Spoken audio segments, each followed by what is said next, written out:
আগামীকাল একটি ঐতিহাসিক দিন, মহিমান্বিত দিন।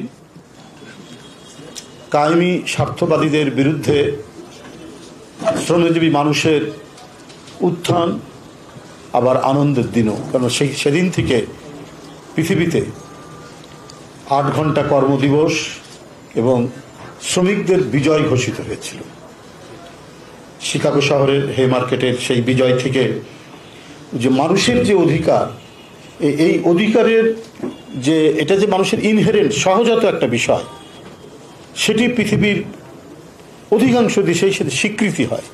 শ্রমিকের এই শ্রমের স্বীকৃতি এবং অধিকারটা মানে এটা একটি সর্বজনীন স্বীকৃতি হিসেবে সেটি লাভ করে। এটি একটি বড় অর্জন ছিল শ্রমিক শ্রেণীর।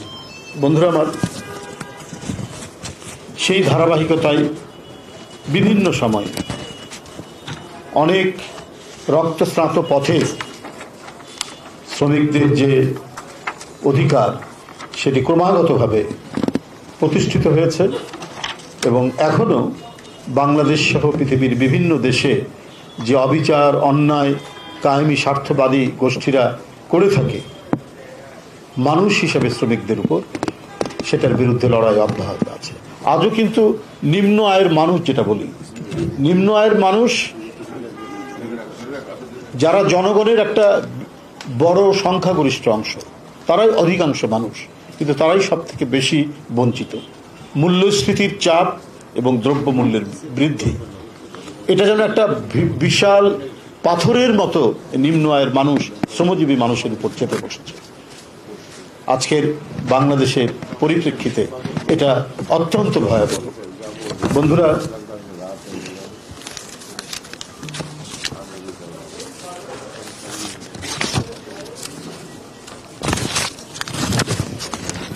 আগামীকাল বুধবার 1 মে ঐতিহাসিক মহান মে দিবস, বিশ্ব স্বীকৃত আন্তর্জাতিক শ্রমিক দিবস। 1886 সালে আমেরিকার শিকাগো শহরে হে মার্কেটে শ্রমিকদের রক্তস্নাত আন্দোলনের মাধ্যমে অর্জিত আন্তর্জাতিক শ্রমিক দিবস পালনের জন্য বাংলাদেশের সর্বকালের শ্রেষ্ঠ শ্রমিক শহীদ জিয়াউর রহমান বীর উত্তম প্রতিষ্ঠিত বাংলাদেশ জাতীয়তাবাদী শ্রমিক দল দুপুর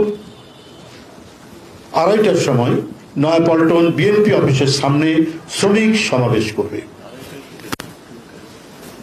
এবং সমাবেশ শেষে একটি বর্ণাঢ্য শ্রমিক র্যালি এটা 3টার সময়, 2:30টা না, 3টার সময় নয়াপল্টন বিএনপি অফিসের সামনে শ্রমিক সমাবেশ করবে এবং সমাবেশ শেষে একটি বর্ণাঢ্য শ্রমিক র্যালি পল্টন থেকে শুরু হয়ে জাতীয় প্রেস ক্লাবের সামনে গিয়ে শেষ হবে।